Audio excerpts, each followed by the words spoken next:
up, guys? It's your girl Manicmeeks, and I am back with another review. So, I had these grandiose ideas of doing my first reaction series, and I was really excited.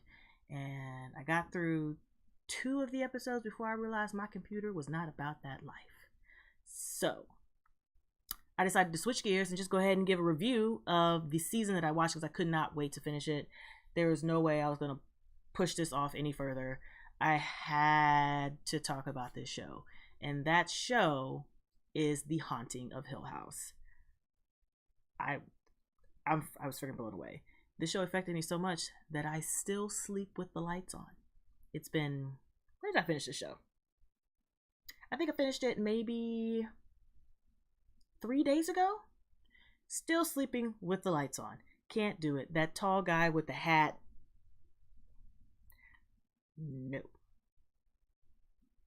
No. So, the lights on it is, and I don't care.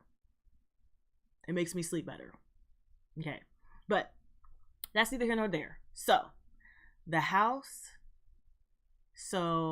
Haunting of Hill House is about a family coping with the events of, I think, a summer's worth of staying at a haunted house that they were trying to flip.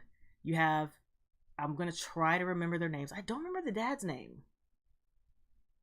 I know the mom is Olivia, and the dad, ooh, no, let me look this up real quick.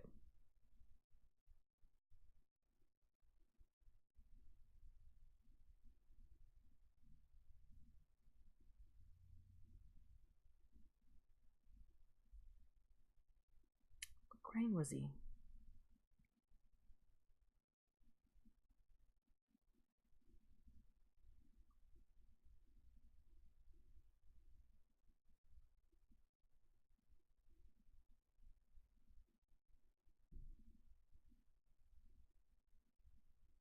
His name was Hugh. I was correct. So, you have the parents, Hugh and Olivia Crane, who flip houses for a living, and they bought the Hill House with the purpose of flipping it and selling it. And it was a giant mansion that hadn't been touched in a very long time.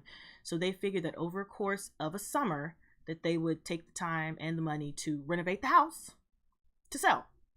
And in that house, the family experienced a lot of hauntings and ghosts and just weird things happening that the father tried to explain away and the mom kind of sort of just phased out. I'm trying to do this with no spoilers. The Hugh family consisted of course, Hugh and Olivia Crane, the parents, and then you had their 5 kids. You had Steve, who was the oldest. You had Sherry, who was the oldest girl. Then you had Theodora, who went by Theo. She was the middle child. And then you had the 2 younger twins, Luke and Evelyn. Is it? No, not Evelyn. What's her name? Eleanor, because they called her Nellie. So you have those 5 kids and their parents in this house that is haunted, and they're trying to figure out what the hell to do. And you got to see little snippets of events that happened over the course of the summer, and it all ended on this one traumatic night in the house where they all had to leave and escape. And from that night, it affected them the rest of their lives. And it's a nice back and forth of learning what happened in the past and seeing how it affected them in the present. And it is such a different type of horror, because it still is horror. There still are scares, there's still suspense, there's still thrilling, not entertainment, but thrilling scenes.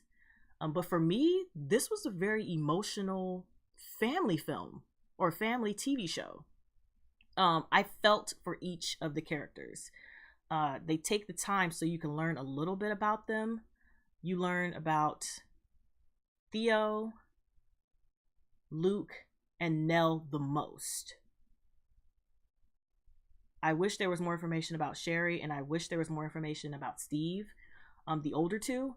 But Theo on down, you learn quite a bit about how they cope with what happened that summer at Hill House. And it was just masterfully put together. Like, the directing was on point. There is one episode where I think they said they did it in chunks, and you can tell because it looks like there were no cuts. It was like a circling camera, and you can just see how there were literally no cuts. So as soon as the camera turned, they switched and they brought in what they needed to bring in, and then they turned it again and they switched and they brought in what they needed to bring in. It was very, very well shot. The atmosphere and just the atmosphere of the show, it just made you feel creepy. Like, there was no outright like blood and guts and gore that most people would attribute to scary, like to a horror film. This was more psychological, and I think that's why this stuck with me the most. Because when you get to the psychological horror, I will sit there and think about it and think about it and think about it all day long. Somebody getting their head cut off, okay, all right then, okay, bye head. But knowing that in almost every episode, if you look closely, you can see ghosts. You can see how they suddenly have someone placed in the corner. You can see how they suddenly have someone placed underneath the stairs, or in a glass you can see a reflection. And if you haven't watched it yet, I would implore you to watch each episode twice and just try to catch the ghosts, because they are there.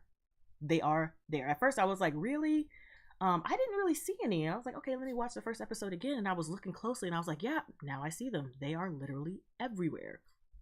And I'm not going to give away anything about specifics on the family, but I'm just telling you, I felt for the twins. Like, I was in tears at some of these episodes because it just hit me so hard, because I'm a real big family person. So seeing these siblings trying to cope with all the hauntings and the deaths that are around them, I'm just like, and just emotionally, it was hard for me to get through some of this. That's why I wish I would have, my computers were strong enough to do a reaction, because a few episodes where I was just sobbing and I was in shock at what was shown to me.